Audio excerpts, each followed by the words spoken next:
जाऊ आमे प्रति कोणे कोणे जीसु मुक्ति दियन्ति कहि जाऊ आमे प्रति काने काने जीसु ही शान्ति दियन्ति गाई जाऊ आमे प्रति कोणे कोणे जीसु मुक्ति दियन्ति कहि जाऊ आमे प्रति काने काने जीसु ही शान्ति दियन्ति।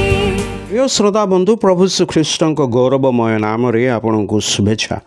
पवित्र बाइबल माथ्यू लिखित सुसमाचार 13 अध्याय 29 और 30 पदरे आमने यहीपरि पाठ करूँ। किंतु से कहले ना काले तुमे मैंने बालुंगा एकाठी करू करू सेगुड़ाक सांगरे गहम उपाड़ी पकाइब शस्य न काटिबा जाए दुही की एकाठी बढ़िबा को छाड़ी दियो आउ शस्य काटिबा समय रे मु कटाली मानकु कहिबी पोड़िबा पई आगे बालुंगा एकाठी करी बीड़ा बांध किंतु गहम मो अमार रे संग्रह करी रख।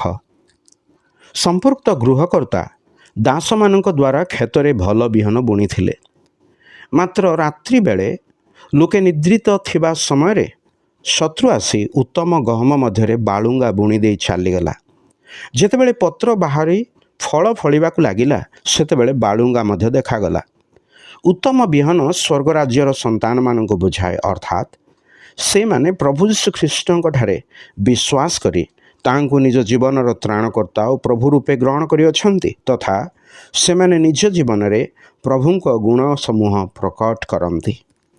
बालुंगा से मानक बुझाए जो मानक हृदय परिवर्तित होई नाही तथा से माने प्रभुଙ୍କ पथरु निजको दूर रे रखंती।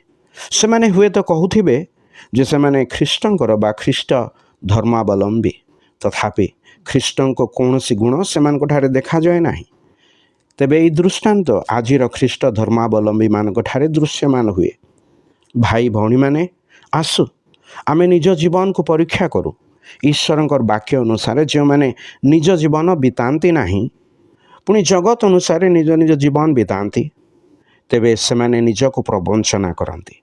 प्रभुंक वाक्यर सत्य द्वारा निज जीवन को जांच करे प्रभुंक निकट को जेपरी आपण फेरी आसंती एथिपाई ईश्वरंक निकटरे आपणक पई आमर प्रार्थना।